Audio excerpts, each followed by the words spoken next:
And COVID-19 is very much on the minds of us all, but perhaps even more so for parents with kids in school. It certainly has drawn a great deal of attention in Asheville City Schools, the battle over whether to stay remote or return to the classroom. And there's also heated debate over how Board of Education members are chosen. News 13's Frank Crocker has the story. It will take about 4 to 6 weeks for staff to get the vaccine. Last week's Asheville City Schools remote work session. No public input, but more than 1,500 comments on the Facebook stream, the vast majority against return to learn. The board voted unanimously to move forward, a board that's appointed by City Council. Having more of an opportunity for the public to engage in decision-making is important. Is an important arm of accountability. Asheville City Councilwoman Kim Roney is one who believes it's time to take appointment responsibility away from council and put it in the hands of city voters. We've seen how elected bodies have caused our communities to be dismantled and kind of, picked apart. School Board Chair Shonda Sanford has 3 years to go, meaning whatever happens will not affect her. She's an Asheville native who believes holding council accountable for appointees is better than turning it over to the public. That body can ensure that we have the diversity that represents the school district or the city of Asheville in an equitable way. They get to choose who to appoint. But in the middle of a term, they don't have a lot of power to do anything. Kate Fisher is an Asheville City Schools parent who says once board members are chosen, that's it. Fisher favors a hybrid, combining the two systems. So I kind of like the idea of having 3 positions that were elected and 2 that were appointed. We've got to leave some room to be able to appoint people should we lose a group's voice.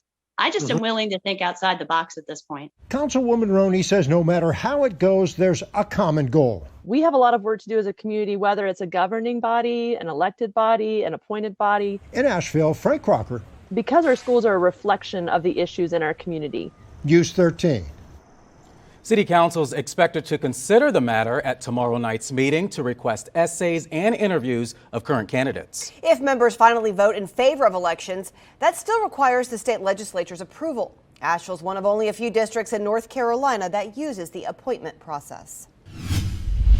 Asheville City Council will vote on new hotel rules tomorrow night. The proposal includes a revised hotel overlay map and a public benefits point system new hotels would have to use. News 13's Caitlin Penter spoke with council members and community leaders. They're focusing on property once owned by the Black community that became part of a federally funded program known as urban renewal. Asheville City Council members want to make sure that this portion of Depot Street here does not allow new hotels because it's urban renewal property.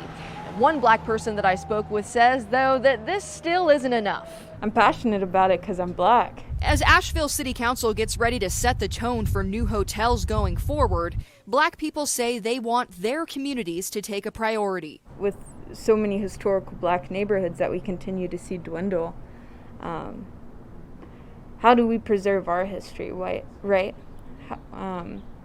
Why does our history have to be the one that's bulldozed over? Since City Council met at the beginning of February, city staff went back and tweaked the proposed hotel ordinance. At Council's request, urban renewal properties, as noted by the checked yellow portions of the map, were taken out of the section allowing new hotels. Urban renewal property was property taken by the government starting in the 1950s. A majority of the property was originally owned by Black people.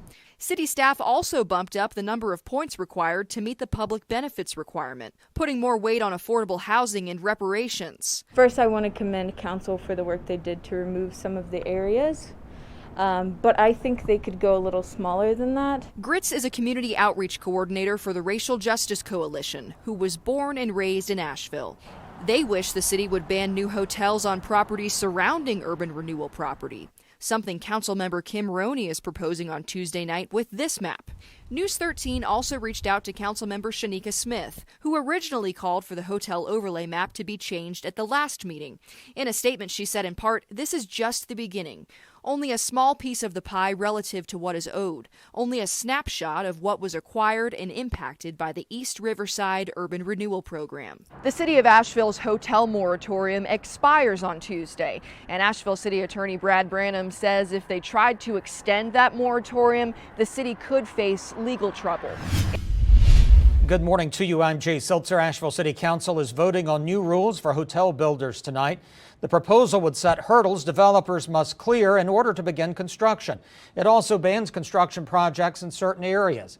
Since City Council met back at the beginning of February, staff went back and tweaked the proposal. The hotel moratorium expires tonight. Asheville City Council will also discuss whether city school board members should be elected or in fact appointed by the council.